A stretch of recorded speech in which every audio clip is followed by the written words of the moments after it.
Hello students, the topic of this lecture is functional dependency, which is a very important topic from exam point of view, not only at the university level but for competitive exams as well. So listen to it very carefully. What a functional dependency is? A functional dependency is denoted by x to y, where x is the left side of the dependency and y is the right side of the dependency. X and y, they are the two sets of attributes from a relation schema R. You know what is capital R? Capital R is the relation schema. It means which denotes all the columns or all the attributes of a table. So the official definition of functional dependency is, it is a constraint that if two tuples t1 and t2 in R that have t1x is equal to t2x, they must have t1y is equal to t2y. What it means is, suppose if I am considering any two tuples t1 and t2 from a relation and x is the attribute, if two tuples are having the same value on the attribute x, then they should have the same value on another attribute or set of attributes y.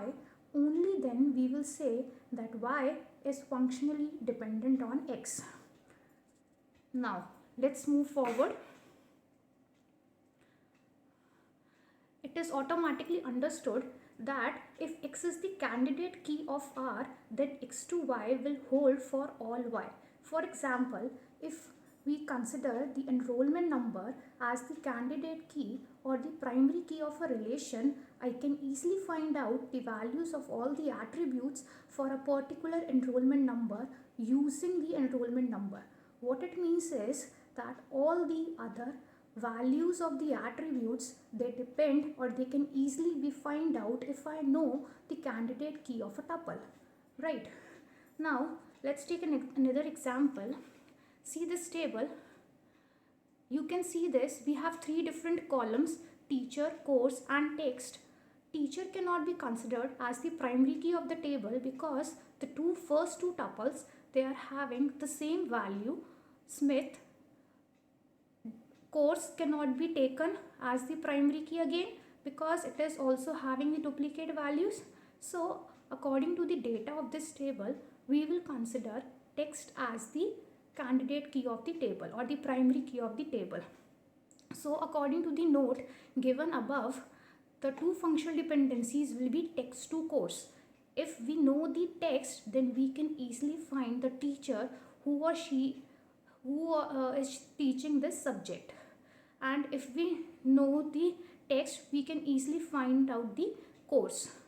Not possible functional dependencies for this table are teacher to course, because according to the definition, if two tuples are having the same value for the attribute on the left side of the functional dependency, then it should have the same value for the attribute on the y side of the right side of the functional dependency as well. So if we consider teacher to course, that is the first functional dependency. Teacher, see this, teacher to course. We are having Smith and Smith in the first two tuples of my table, but we are having different values for the y attribute of the table of the functional dependency. So it will not be a possible functional dependency. Similarly, you can see this, that these are not possible functional dependencies for this table. Let's take another example. Now see this table. We have for A to B. A to B is a functional dependency because when we are having A1 and A1 as the attribute value for the first two tuples, it is having the same value for the B attribute. A to C, again A1 and A1, we are having C1 and C1. Now you can see this, although A2 and A3, they are having same values, what we are concerned with, if the left side of the functional dependency is having the same attribute value, only then we are concerned with the right side.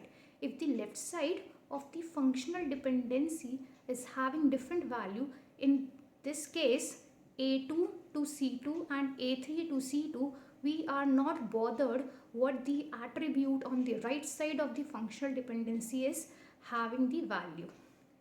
Now we have a term that is a very important term that we'll be going to use in the future, that is trivial functional dependency. What a trivial functional dependency is, a functional dependency of the form alpha to beta is trivial if beta is a subset or equal to alpha. For example, AB to B. If the right side of the functional dependency is a subset of the left side of the functional dependency or is equal to the left side of the functional dependency, then it is known as trivial functional dependency. Now, before moving forward to calculate the closure of f, and what is closure we will discuss later on, we have some inference rules that were also known as Armstrong axioms or rules of inference.